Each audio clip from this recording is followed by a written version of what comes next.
Welcome, brave souls, to Nightmare Nursery, the place where your darkest fears come alive. From ghastly ghouls and malevolent spirits to real-life terrors that defy explanation, we've got it all. If you're fascinated by the spooky, the scary, and the supernatural, then you've come to the right abyss. Hit that like button and let's journey together into the unexplained and the utterly terrifying. Dare to join us? Let's begin. In the quaint town of Belle Terre, Louisiana, nestled among swamps and ancient oaks, a legend lived, half told between the hush of winds and the songs of frogs, the Rugaru. Townspeople spoke of it only in hushed whispers, mostly to scare their children into behaving. Don't go into the swamps at night, they'd say, or the Rugaru will get you. However, as nightfall approached on a seemingly normal Friday, things took a terrifying turn. A thick fog rolled in, and the locals knew that this fog was different. It was too quiet, too still, like the world was holding its breath. Rebecca, an out-of-towner who had recently moved for a quiet life, didn't believe in such legends. She found the quaint superstitions endearing but ultimately foolish. That night, as darkness thickened and fog crawled over the land, Rebecca heard it. A guttural growl, echoing in the silent air, so fierce it seemed to shake the very walls of her home. Then screams echoed from across the town. Her neighbors, the Duces, were devout believers in the Rougarou, and they had reason to be, for their screams fell into an eerie silence, consumed by the swamp's eternal night. Terrified but skeptical, Rebecca dialed 911. The dispatcher answered in a shaky voice. "We've received multiple reports. Stay inside, lock all doors and windows." Doing as she was told, Rebecca bolted her doors and rushed upstairs. The legends couldn't be true, could they? Shaking, she peered through her bedroom window into the mist-shrouded darkness. And then she saw it.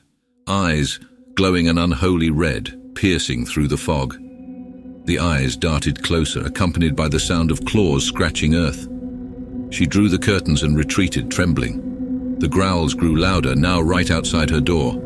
A thud vibrated through the house as something heavy landed on her porch. Rebecca thought of running, but realized there was nowhere to go. Her phone buzzed, a message from her neighbor, Mr. Thibodeau.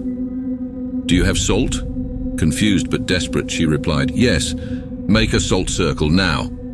Rebecca tore open her kitchen cabinet, grabbed a jar of salt and hastily made a circle around her just as her front door shattered into splinters. The Rugaru stepped in, towering and snarling, but it stopped at the edge of the salt circle as if confronted by an invisible barrier. It growled, an agonized, frustrated sound that shook the remnants of her shattered home. Then, just as mysteriously as it had come, the creature retreated, vanishing into the thickening fog. The dawn broke, revealing a town in ruins and the Duce missing, their house a tattered shell. The legend of the Rougarou was spoken no more in hushed whispers, but as a reality, a night terror come to life. The townspeople tightened their circles, both of salt and of community, knowing the Rougarou was not just a cautionary tale for misbehaving children. It was real, and it was out there, lurking in the depths of the swamp, waiting for the next fog to roll in. Rebecca stayed in Belle Terre, no longer the skeptic but a believer, her jar of salt never far from reach.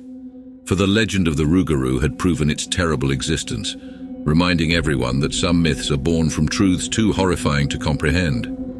And so the town lived in a quiet fear, dreading the return of the fog and of the night terror that roamed their land, the Rugaru. Weeks had passed since that terrible night, and a dense cloud of fear still hung over Belle Terre. The townspeople had become more reclusive, barely stepping foot outside after dusk.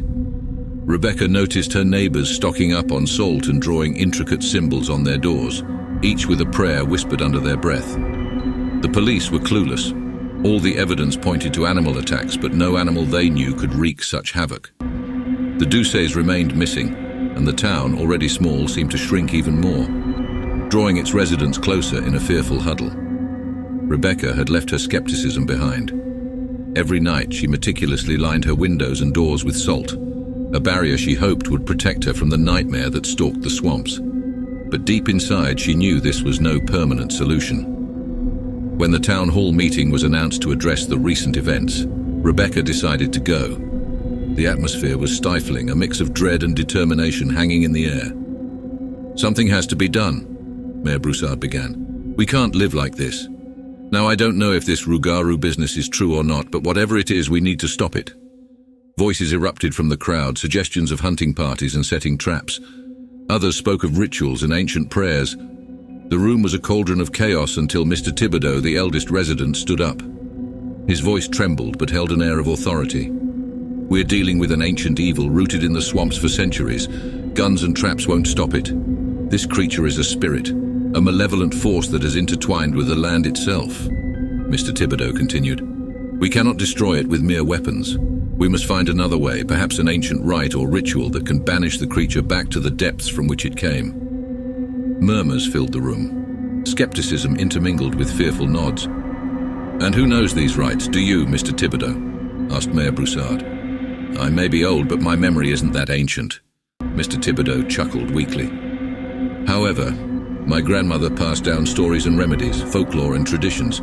She mentioned a ritual, but it would require a strong will to perform it, a person who has faced the Rougarou and survived." All eyes turned to Rebecca. She felt her heart pound in her chest, her palms sweaty.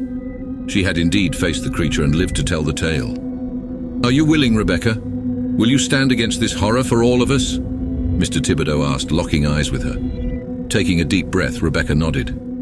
"Yes, I'll do it." Days were spent poring over dusty books and handwritten journals, a collective effort to scrape together remnants of the lost ritual. It was said to involve a blend of incantations, symbols, and an offering, a personal item from someone who had faced the terror. The night came when the fog rolled in once more, thick and suffocating, a nightmarish déjà vu. Rebecca, guided by Mr. Thibodeau, stood in a circle of symbols etched into the ground, deep within the swamp. "Are you ready?" Mr. Thibodeau's voice trembled, resonating with the chorus of frogs and insects. "As ready as I'll ever be," Rebecca replied. Mr. Thibodeau began chanting, his voice melding with the swamp's nocturnal symphony. Rebecca felt a chill in the air, a dark energy gathering around them. And then it emerged. The Rugaru, eyes glowing like molten lava, its growl shaking the very fabric of the night. But it stopped at the edge of the circle, unable to cross the symbols etched into the earth.